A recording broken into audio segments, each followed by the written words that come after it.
Vamos lá para Gênesis capítulo 20. A gente está estudando sobre exemplos de fé. A história é a história de Abraão.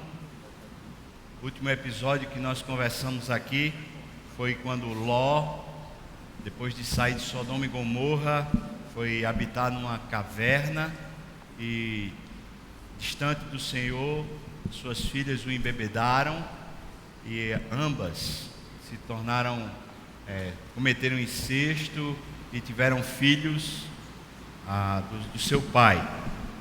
Isso foi uma vergonha tremenda e a gente aqui olhou, percebeu que quando a gente está distante do Senhor e está passando por crise, a maneira da gente observar a vida, olhando para o futuro, olhando para o passado, é uma maneira sem esperança. A gente perde a alegria de viver. Mas olhando para o Senhor, a gente pode ver uma luz, mesmo que o túnel seja grande, mas lá no fim do túnel há uma luz. Capítulo 20, a história volta para Abraão. Mas é bom que a gente lembre que no capítulo 19, a história é a história de Ló numa caverna. Ló é aquela pessoa muito cara para Abraão, muito querida por Abraão. E o texto não dá nenhuma informação a respeito de se Abraão sabia sobre Ló. Ou seja, talvez Abraão estivesse pensando que Ló havia morrido, que Ló tinha sido sofrido o juízo de Deus juntamente com a cidade de Sodoma e Gomorra. Isso a gente não sabe dizer. Talvez mais tarde ele tenha sabido notícia a respeito de Ló, mas o fato é que esse momento é um momento de perda na vida de Abraão, e talvez por isso é que ele vai se deslocar, sair do lugar onde ele estava há tanto tempo e ir para uma outra região na terra. Vamos ler com atenção capítulo 20 de Gênesis, capítulo 20, a partir do versículo 1 até o versículo 18, diz assim: Partindo Abraão dali para a terra do Neguebe, habitou entre Cádiz e Sur, e morou em Gerar. Gerar fica perto de Gaza, para vocês terem ideia. Disse Abraão a Sara, a sua mulher: ela é minha irmã. E assim, pois, Abimeleque, o rei de Gerar, mandou buscá-la. Deus, porém, veio a Abimeleque em sonhos de noite e lhe disse: vais ser punido de morte por causa da mulher que tomaste, porque ela tem marido. Ora, Abimeleque ainda não a havia possuído, por isso disse: Senhor, matarás até uma nação inocente? Não foi ele mesmo que me disse: é minha mulher? E ela também me disse: ele é meu irmão? Com sinceridade de coração e na minha inocência foi que eu fiz isso. Respondeu-lhe Deus em sonhos: bem sei que com sinceridade de coração fizeste isso. Daí o ter impedido eu de pecares contra mim e não te permiti que a tocasses. Agora, pois, restitui a mulher a seu marido, pois esse homem aí é profeta e intercederá por ti e viverás. Se porém não lhe restituíres, sabes que certamente morrerás tu e tudo que é teu. Levantou-se Abimeleque de madrugada, chamou todos os seus servos, lhes contou todas essas coisas, e os homens ficaram muito atemorizados. Então chamou Abimeleque a Abraão e lhe disse: que é isso que nos fazes ou nos fizeste? Em que eu pequei contra ti para trazeres tamanho pecado sobre mim e sobre o meu reino? Tu me fizeste o que se não deve fazer. Disse mais Abimeleque a Abraão: que estavas pensando para fazeres tal coisa? Respondeu Abraão: eu dizia comigo mesmo: certamente não há temor de Deus nesse lugar, e eles me matarão por causa da minha mulher. Por outro lado, de fato é também a minha irmã, porque ela é filha do meu pai, mas não é filha da minha mãe, e veio a ser a minha mulher. Quando Deus me fez andar errante da casa de meu pai, eu lhe disse a ela: este favor me farás. Em todo lugar em que entrarmos, dirás a meu respeito: ele é meu marido, ele é meu irmão. Versículo 14. Então Abimeleque tomou ovelhas e bois, e servos e servas, e os deu a Abraão, e lhe restituiu a Sara, sua mulher. Disse Abimeleque: a minha terra está diante de ti, habite onde melhor te parecer. E a Sara disse: 10.000 ciclos de prata eu dei a teu irmão. Será isto compensação por tudo quanto se deu contigo, e perante todos está justificado. E orando a Abraão, sarou Deus Abimeleque, sarou a mulher de Abimeleque, sarou as suas servas, de sorte que elas pudessem ter filhos, porque o Senhor havia tornado estéreis todas as mulheres da casa de Abimeleque, por causa de Sara, a mulher de Abraão. Vamos orar, irmãos. Pai, eu peço ao Senhor misericórdia, graça, suficiência do Espírito, para que tua vontade, tua voz, teus decretos, teus mandamentos, o que tu tens no coração, seja revelado a nós, Senhor. Por isso eu peço a Ti, assim, encarecidamente, abre os olhos do nosso coração. Nosso entendimento aqui, Senhor, seja assim tomado pelo Teu Espírito. Fala conosco. O Senhor pode abrir aqui a nossa consciência, pode nos abençoar. Isso eu te peço no nome de Jesus. Amém. Amém. Essa semana foi uma semana bem triste. A gente está vendo o que está acontecendo no planeta. De todos os lados há horror. É uma crise, acho que sem precedente. A gente está vendo a mudança que está acontecendo no mundo, mudança geográfica, quando tantos imigrantes estão sofrendo, atentados terroristas, guerras, de um modo diferente de todas as guerras que a gente já ouviu falar, um tipo de guerra invisível, não é só uma guerra fria, mas é uma guerra invisível, estranha, cheia de suspeição, uma crise mundial a respeito do Estado Islâmico, mas também, por outro lado, a falta de valores, o relativismo que tomou conta da consciência da sociedade mundial, talvez a globalização com os seus efeitos, tem feito com que a população do mundo, isso sem fronteira, a todos aqueles que conseguem acessar a internet, tem feito com que a população do mundo fique ávida por algum tipo de princípio, algum tipo de valor, algum tipo de radicalismo que faça efeito na sua própria vida.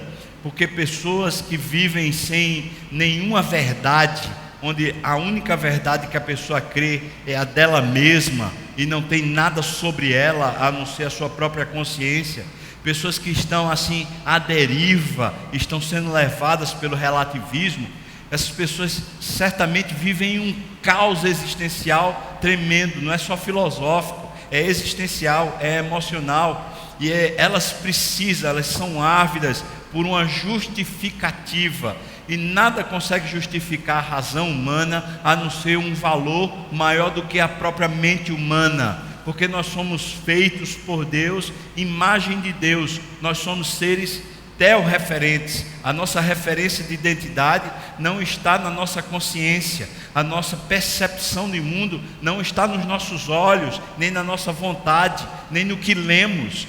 Existe um Deus, e existe um valor maior do que nós, existe verdade sobre nós, acima de nós, e quando essas coisas se perdem, e no momento que a gente vive na terra, esses valores, eles foram contraditos pela ciência e sobretudo pela filosofia. Quando esses valores se perdem, a alma humana fica agonizante, e nós estamos vendo os efeitos disso.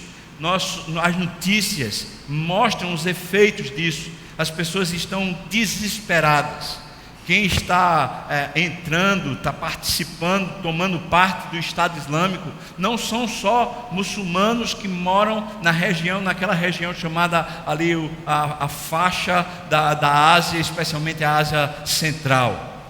Muitos muçulmanos, ou muitas pessoas que são do Ocidente, muitas pessoas que são assim ex-cristãos, estão se convertendo ao islamismo e sobretudo ao Estado Islâmico, com disposição inclusive de virar terrorista, uma pessoa que mata a sua própria vida, por causa dessa necessidade existencial de justificativa, alguma verdade, alguma raiz, algum radical que diga para si mesmo assim: vale a pena por esta causa, vale a pena viver, por esta causa vale a pena morrer.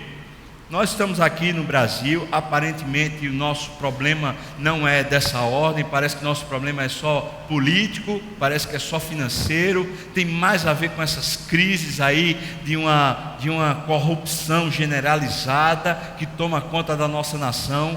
Sabemos que existe, especialmente no sul do país, e quando chega na fronteira ali com o Paraguai, naquela região, a gente sabe que existe muita imigração que está chegando também na região de Brasília, de pessoas que estão vindo, desses imigrantes aí do mundo todo, porque parece que está havendo uma mudança geográfica no mundo. As pessoas parecem que estão em busca de algum tipo de vida que seja melhor do que aquela vida que estão vivendo. Não é só a guerra física, não se trata apenas da bala ou da granada ou de um exército, se trata de uma inquietação existencial que está tomando o globo. E a gente está vendo isso. E nosso país livre, a gente tem liberdade de expressão, pelo menos ainda tem. A gente tem condição assim de participar de qualquer coisa que a gente queira. A gente tem o direito de ir e vir. Mas nós somos hoje um país e nós somos hoje uma igreja tomada pelos valores que nos influenciam grandemente, gerando uma cosmovisão muito relativista. É por isso que, por exemplo, coisas como coisas como o casamento, que a gente assume diante de Deus um contrato, um pacto, uma aliança, dizendo assim: olha, até que a morte nos separe. As pessoas, quando vêm ao altar, muitas delas vêm com o seguinte pensamento: rapaz, se não der certo, a gente separa. Promete, mas não está nem aí para o que promete, porque vale mais a sua própria concepção de vida do que a sua palavra, do que uma verdade sobre o casamento que é bíblica. Deus odeia o divórcio, Deus detesta o divórcio, Deus não aceita o divórcio. Isso é pecado, é contra Deus, é agir contra Deus, e ninguém pode sair incólume disso, ninguém. No entanto, parece que, eu estou só dando um exemplo, irmão, parece que essa área da nossa vida não faz mais diferença se o cara é descrente ou se o cara é crente. Até dentro da igreja, às vezes a gente encontra pessoas que vão aplaudir o divórcio, o problema entre o casal. Parece que gera expectativa de que se separe e não de que eles vençam, de que eles se humilhem, de que eles coloquem-se diante de Deus de tal maneira que Deus os faça vencer o problema que eles estão vivendo. Temos relativismo moral. Hoje, quando se fala a respeito de uma moralidade sadia, o que se está questionando hoje é básico, é essencial.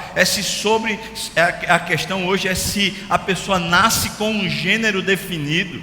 Quer dizer que hoje não adianta você fazer uma ultrassonografia para saber se é homem ou se é menina, porque nessa concepção relativista que tem tomado conta da sociedade, o sexo não é definido pela genitália, o sexo não é definido pela concepção, o sexo será definido pela maneira como a pessoa que tem 2 ou 3 anos de idade se identificar, como se uma mente que ainda está rasa, que ainda está nascente, que ainda está em desenvolvimento, já pudesse se autodefinir com coerência a respeito de que gênero ela é.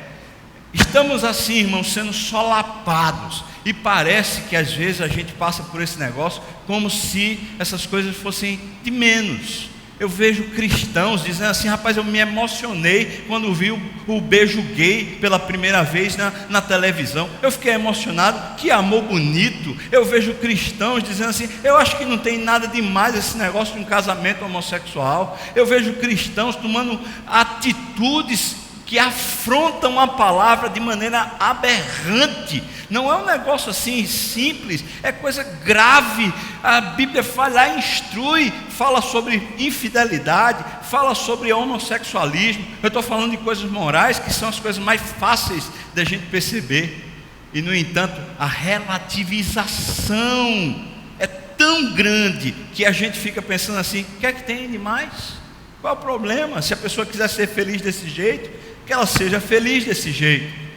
Isso tomou conta de tal maneira que isso está entranhado na nossa percepção de mundo. A gente, quando vai analisar alguma questão, esses valores, ou melhor, esses contravalores, já estão entranhados na nossa maneira de perceber, de tal maneira que quando a gente vai entender o caso, essas coisas já não são mais nem questionadas, elas são validadas. A gente diz assim: está tudo certo, não tem problema não. Como se não tivesse problema, mesmo que afronte as Escrituras. Tudo isso eu tenho falado, eu estou falando, para chegar nesse texto aqui. Esse texto conta a história de uma reincidência num erro grave. Abraão, Sara, de novo vão para uma terra estrangeira, e em chegando lá, o que é que Abraão faz? Ele faz o que não podia fazer. De novo, ele se acoberta, ele se protege com medo do rei, se protege numa meia verdade. Ora, toda meia verdade é uma meia mentira também, numa omissão. Ele vai lá e diz assim: essa mulher é minha irmã, ela não é minha esposa, ela é minha irmã, com medo de ser morto. Eu olho para esse texto e vejo assim, como é possível a gente deixar, abandonar as coisas mais essenciais, mais fundamentais da nossa vida. Como é possível por medo, como é possível por defesa pessoal, defesa própria, a gente simplesmente largar as coisas que a gente mais ama, as coisas que a gente tem mais fundamento, que a gente mais sabe. A gente simplesmente parece que larga elas assim, por causa de algum tipo de medo dos outros, medo do que os outros podem fazer, medo do que os outros podem dizer. No caso de Abraão está com medo de morrer, mas ele está errando pela segunda vez. E eu vou dizer para você uma coisa, irmão: um erro que é cometido pela segunda vez, e um erro dessa monta, não é coisa simples. Você pode até dizer assim: mas isso é uma besteira, Deus vai lá e cuida e trata. E é verdade, Deus cuida e trata, mas não é verdade que é uma besteira. Isso é um problema na raiz, não é um problema no fruto, é um problema na raiz. Alguma coisa está mal fundamentada lá dentro e precisa ser corrigida. E é isso que a gente está vendo nesse texto. A gente está vendo um relativismo no coração do casal, Abraão e Sara. Elas estão numa postura que ainda não é a postura de um crente, não é a postura de alguém que vive pela fé. Eles estão simplesmente driblando, estão fazendo de conta para se dar bem. E esse jeitinho corrupto brasileiro de não enfrentar a verdade, mas se esconder por trás da mentira, esse jeitinho é pecado. E isso é grave. E quando a gente vive nessa maneira, a gente pode ter certeza que a gente vai precisar, se a gente anda com Deus, a gente vai precisar ser admoestado, precisar ser não só advertido, mas admoestado. Vai ter que alguém envergonhar a gente publicamente, falando sério com a gente a respeito da nossa postura, se é que nós caminhamos com Deus. Quando eu olhei para esse texto, eu fiquei pensando em conversar com você aqui muito rapidamente. Hoje é dia de ceia, é um privilégio a gente participar da ceia. Então eu fiquei pensando em conversar rapidamente lá no hotel. Os casais que vão esse final de semana, próximo final de semana, sexta, sábado, domingo, lá no hotel, a gente deve conversar a respeito desse caso com mais profundidade. E lá a gente vai ter tempo para isso. mas hoje aqui eu vou ser um pouco mais superficial, porque não dá tempo da gente aprofundar. Eu queria que a gente olhasse o casal, mas olhasse a postura de um e de outro. Eu tenho que elogiar a postura de Sara, ainda que ela seja conivente com o erro, mas eu preciso elogiar. Eu quero pensar aqui com vocês, mulheres, olhando para Sara, dessa maneira rápida. Eu queria que você pensasse assim, que talvez Sara tenha o melhor tratamento de beleza que uma mulher pode ter. Ela consegue chegar aos 90 anos desejável, mas desejável mesmo, ao ponto de um rei como Abimeleque querer essa senhora de 90 anos no seu harém para a possuir. Ou seja, essa mulher ainda é um filé. É ou não é? É. 90 anos. É o melhor botox que eu já vi na vida. É ou não é? Esse creme aí é especial. Que creme é esse, irmão? Pergunto a você, mulher, que creme é esse que Sara usa, que parece sarar ela, né? Está toda sarada. O que é que acontece com Sara? 90 anos, a mulher está inteiraça. É ou não é? O que foi que aconteceu com Sara?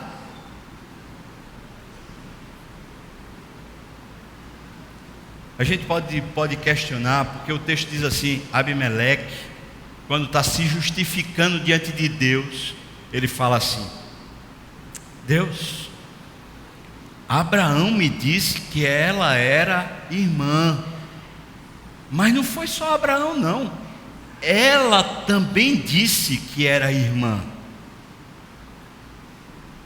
Mas eu olho para o contexto, eu penso assim, na gravidade para ela.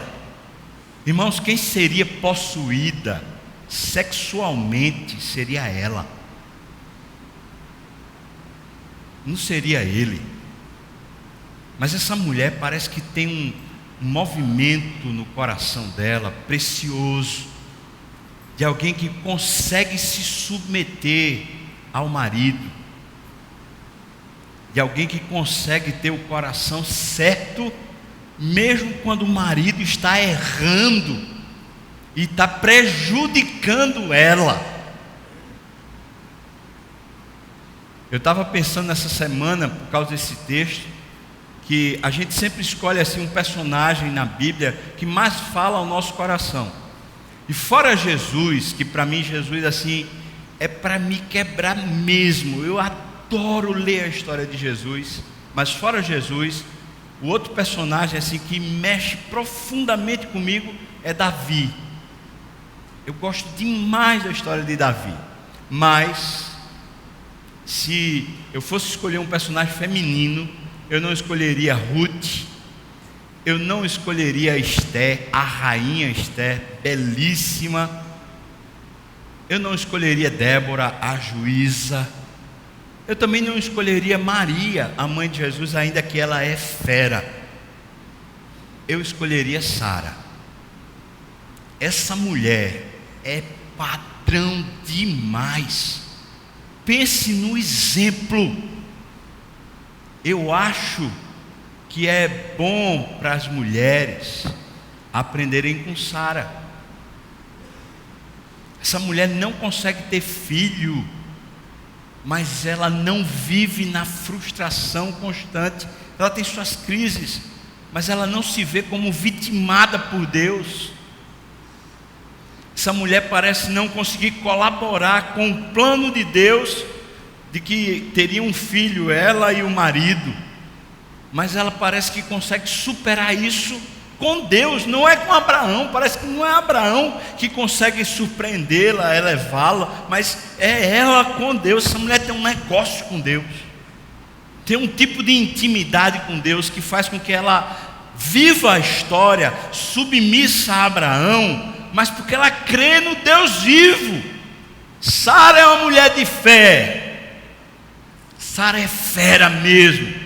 E eu falo isso não é especulando não, irmão, porque se eu só estivesse aqui especulando, eu queria dizer para você que você não precisava seguir e concordar comigo não, mas as escrituras apresentam isso para mim.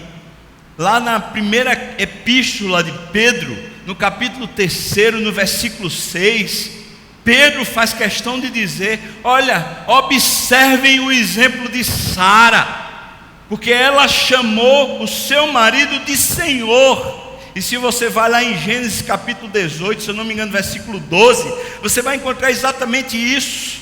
Na hora que ela se ri, porque o anjo disse que visitaria e que ela teria um filho, ela se ri e ela diz assim: mas Deus, como é que o Senhor vai fazer isso, sendo o meu Senhor, Abraão, no caso, ainda já é velho, ele não vai conseguir não. Como é que o Senhor vai fazer isso?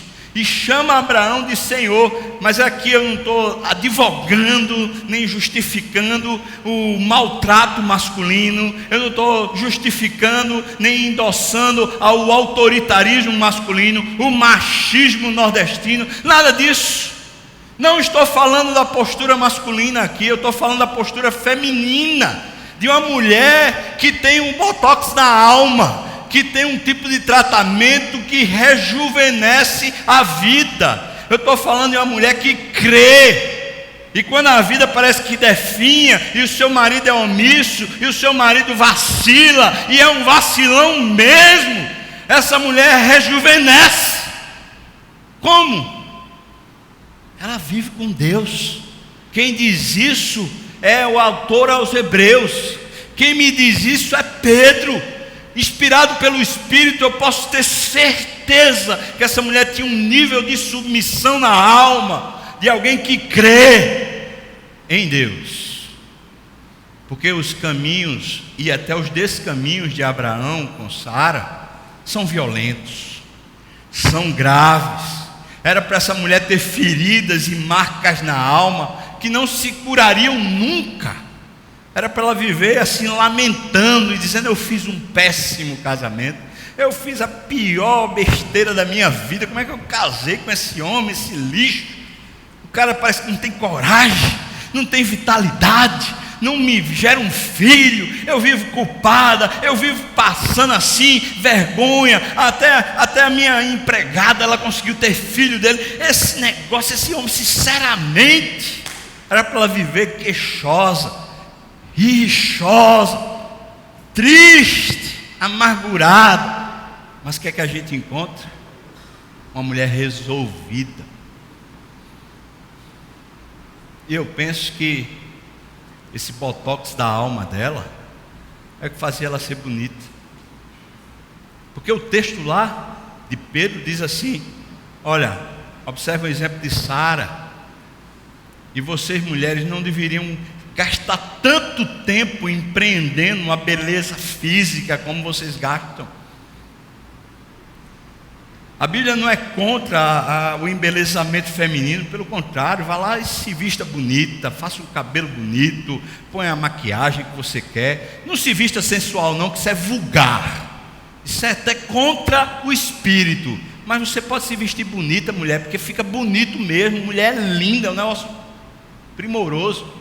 Mas aprenda, o custo da vida, o gasto das suas energias não pode ser empreendido dentro de um cabeleireiro, ou num salão de massagem, ou gastando dinheiro, rios de dinheiro em cremes, em coisas para embelezar apenas o exterior. O que Pedro diz é: empreenda uma jornada, mulher, onde você aprenda a ser forte por dentro, inteira, íntegra. Isso é fé. Eu estou olhando para Sara, e o marido vacila de novo, e o que ele tinha acordado com ela lá na covardia dele, quando saiu de lá da terra, foi: onde a gente chegar, mulher, você vai dizer que é minha irmã. Ela falou: tá certo, marido. E onde ela foi, ela disse: é meu irmão. Mulheres, acho que a gente tem que aprender esse negócio. A gente não, porque eu não sou mulher. É vocês. Tem que aprender esse negócio. Precisa aprender. Precisa aprender submissão. Precisa aprender, é bíblico. Precisa aprender submissão ao marido. Precisa aprender submissão aos pais. Precisa aprender submissão às autoridades. Precisa aprender. Porque é uma mulher rixosa, uma mulher que não submete, aquela mulher que faz trapulinagem, que vive articulando e passando a perna no marido. Eu não estou falando de infidelidade, não. Estou falando daquelas mulheres bem ardilosas, que vive botando o marido numa prensa, vive pondo saia justa no marido, porque ela simplesmente vai ajeitando e vai prensando o marido para que o marido faça o que ela quer, mas ela nem sequer vive na dependência do Senhor. Esse tipo de mulher é víbora, é uma cascavel miserável. Isso aí é aquela que é peçonhenta. Você dorme com a cobra, um dia ela vai picar você. É ou não é? Então, mulher, vamos deixar a casca de cascavel aqui, amém, irmão? Vamos deixar. Como é que faz isso, pastor? Aprendendo. Os exemplos da Bíblia estão lá para tratar a alma da gente. Então vamos aprender. Vamos aprender. Para com esse negócio de viver apenas para si mesmo, com aquela desculpa que está vivendo para os filhos, que está vivendo para casa, que está vivendo, mas parece que o mundo é como se girasse em torno de você, e o mundo não gira em torno de você, mulher. O mundo gira em torno de Jesus Cristo, gira em torno do seu Senhor e do seu Salvador. Olha para Ele de novo, vê o encanto e a beleza daquele que é o teu noivo, daquele que é o teu marido de verdade, não aqui na terra, mas no céu, que te coroa de graça e de glória e de justiça todos os dias. Há uma história em curso, um plano de salvação, e Deus levará a bom termo cada um de nós. Estou lendo o livro de Jeremias, meditando em Jeremias, o profeta Jeremias, capítulo 29, quando ele está falando sobre o desterro lá de Babilônia. Então ele diz para o povo assim: eu é que sei que pensamentos que tenho sobre vós, pensamentos de paz, não de mal, isso para vos dar o fim que desejais. Será que você consegue crer nisso, mulher? Vamos parar aqui, tá bom? Tinha mais coisas, mas vamos parar aqui. Agora vamos falar dos homens. Está pronto, irmão? Olha, se ajeitou direitinho aí? Que papelão, é ou não é? Pense assim: se você tivesse, seu pai fosse Abraão, ele estivesse fazendo isso com sua mãe, o que é que você ia fazer? Me diga, sinceramente. Seu pai fazendo isso com sua mãe, o mínimo que a gente ia ter era uma revolta, o mínimo, e dizer assim: papelão desgraçado é esse que meu pai está fazendo com minha mãe? Que caba covarde. Mas essa covardia está na natureza do homem. Adão se negou a corrigir Eva lá no Éden. Essa omissão está na nossa natureza, mas isso não agrada a Deus, não abençoa a família, não traz nada de bom, nada de bom. E está aqui Abraão de novo fazendo esse papelão. É ridículo. É ridículo. Como é que a gente se escora? Como é que a gente se protege da vida, das lutas, das bagaceiras, dos desafios, dos problemas da vida? A gente se acoberta por trás de uma mulher. Depende financeiramente da mulher. Depende a paz dentro de casa e o cuidado com os filhos, depende da mulher. Depende da mulher para deixar preguiça. Só que está lá no controle remoto. Levanta, vai andar, vai correr, vai fazer alguma coisa. Mas fica lá, cheio de justificativa. Tudo tem uma explicação. É arrogante, na maioria das vezes os homens são muito arrogantes. Não aceitam uma opinião, não aceitam a comunicação, o trato. Eu estou falando, mas pensa que o negócio não está só vindo para você não, viu? Eu sou homem, agora é comigo também o negócio. Está pegando aqui também. Como assim? Eu não quero botar peso sobre você não. Eu quero lhe chamar para a vida, porque esse tipo de vidinha onde a gente vive se escondendo, vive se protegendo, como se a gente fosse um bando de cara frágil, que qualquer coisa vai derrubar, vai acabar com a gente. Isso não é a vida de Deus, não é a vida do Espírito, isso não vem do Senhor, não vem. O texto de Pedro diz assim: a mulher é a parte mais frágil. Isso quer dizer que o homem é a parte mais forte. Quem deveria proteger, quem deveria sentir o impacto, quem deveria se dispor para morrer é o homem. Lá Paulo, escrevendo aos Efésios, fala assim: maridos, amai a vossas esposas assim como Cristo amou a igreja e a si mesmo se entregou por ela para torná-la igreja gloriosa, sem defeito, sem mácula, sem ruga, para apresentar a si mesmo. Irmãos, o modelo está dado. Jesus é aquele que enfrenta. Ele enfrenta o pecado, ele enfrenta a vergonha, ele enfrenta as perdas, ele enfrenta a morte, ele enfrenta tudo por amor. Não se omite, não se acovarda, enfrenta para abençoar a esposa. E Jesus nos abençoa, nós somos a esposa de Cristo. O exemplo está dado. E se por um lado para a mulher o exemplo é Sara, por outro lado para o homem o exemplo é Jesus. Não é Davi, é Jesus. Não é Abraão. Então a gente não tem como olhar para a história de Abraão e falar assim: ah, Abraão vacilou, imagina eu. Quando Abraão vacilou, a gente vê no texto que Deus vai lá e protege Sara. Eu quero dizer para você, mulher, Deus lhe protege, mesmo no vacilo do seu marido. Deus protege Sara, mas não só protege Sara, isso é que é mais lindo nessa história toda. Deus tinha dito, bem aqui, bem pertinho dessa história, Deus tinha dito a Abraão e Sara: daqui a 1 ano eu vou voltar e você vai ter um filho, Sara. E o nome dele será Isaac, porque você riu. Agora imagina se Abimeleque toma Sara e tem relação com ela.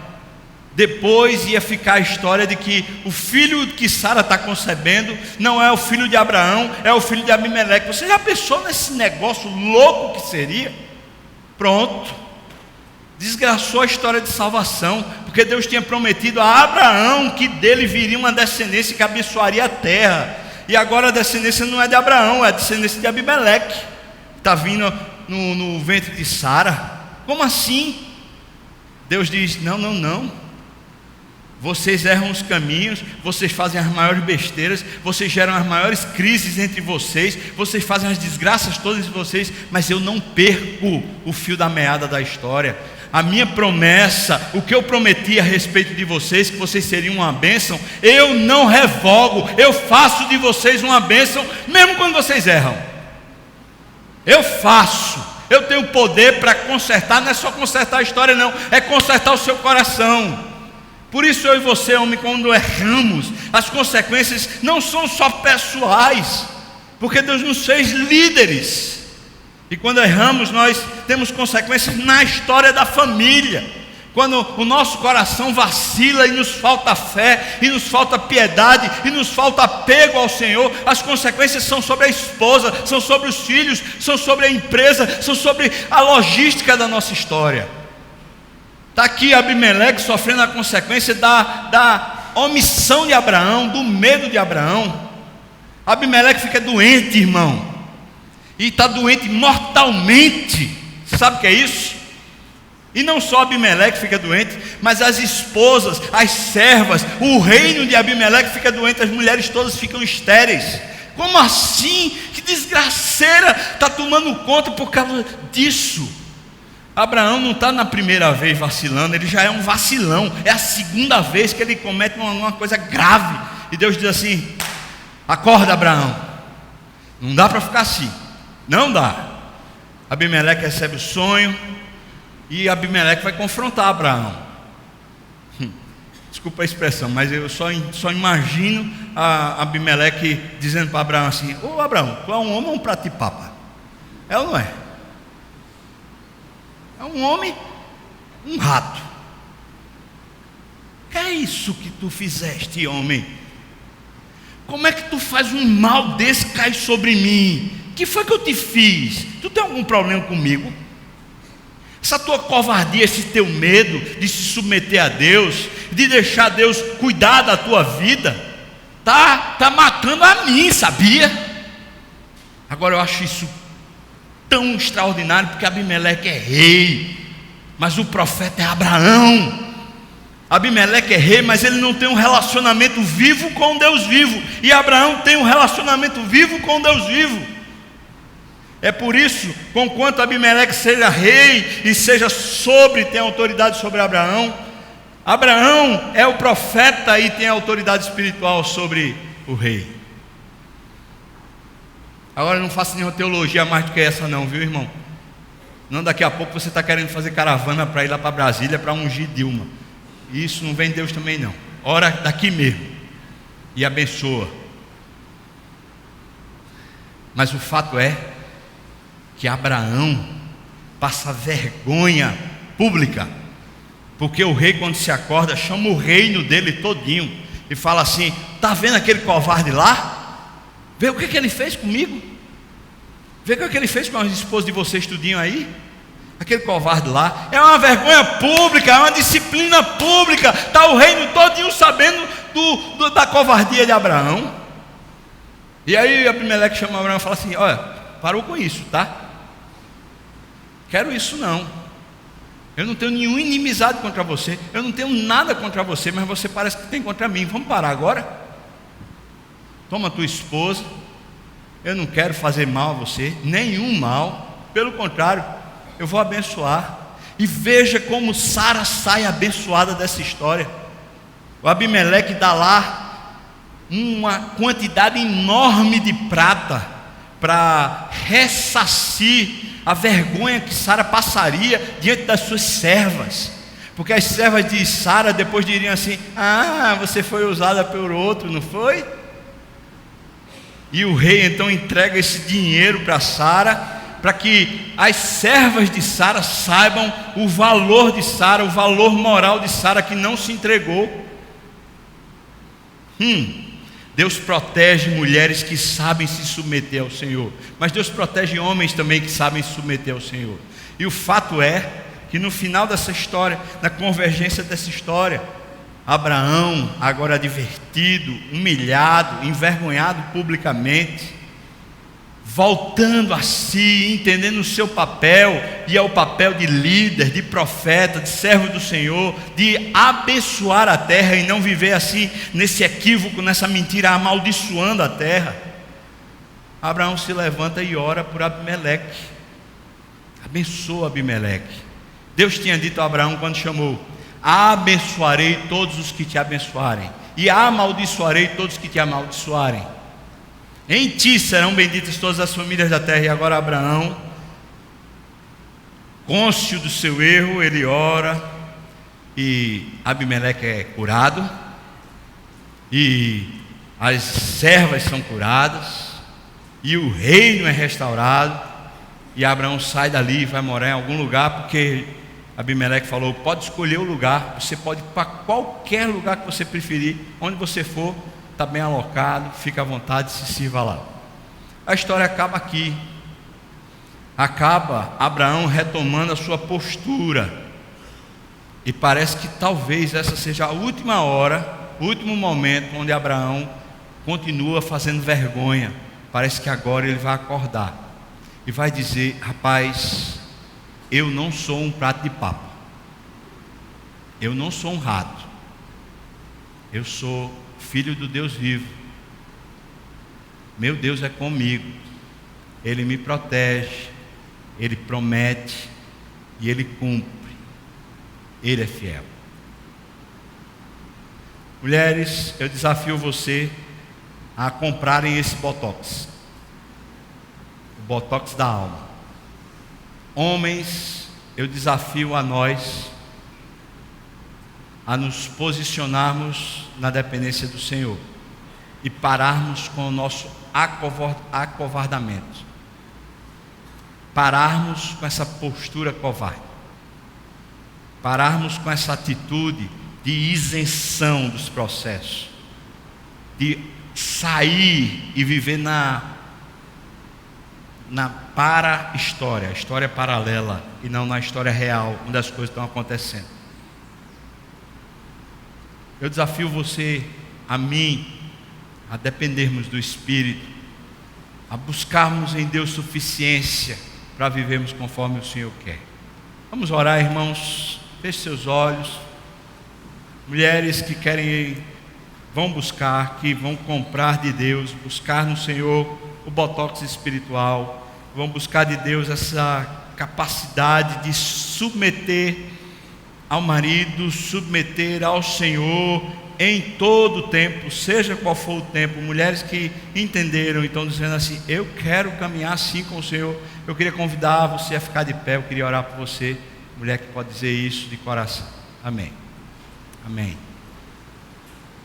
Homens que ouviram a palavra do Senhor e estão disponíveis aqui para dizer assim: eu quero sair dessas posições que muitas vezes eu assumo de covardia, e eu quero sim assumir uma postura de profeta, de sacerdote do Senhor.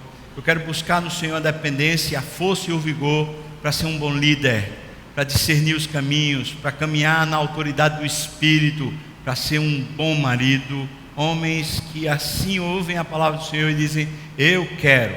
Eu queria convidar você a ficar de pé, eu queria orar por você também. Amém, amém, amém. Estamos assim, Senhor, de pé, porque foi o Senhor que nos confrontou e ao mesmo tempo nos alegrou. Estamos aqui com esperança, senão a gente não estaria de pé. Uma esperança de uma possibilidade real, de uma renovação na nossa vida, de uma mudança de postura na alma. É isso que a gente está te pedindo, Senhor.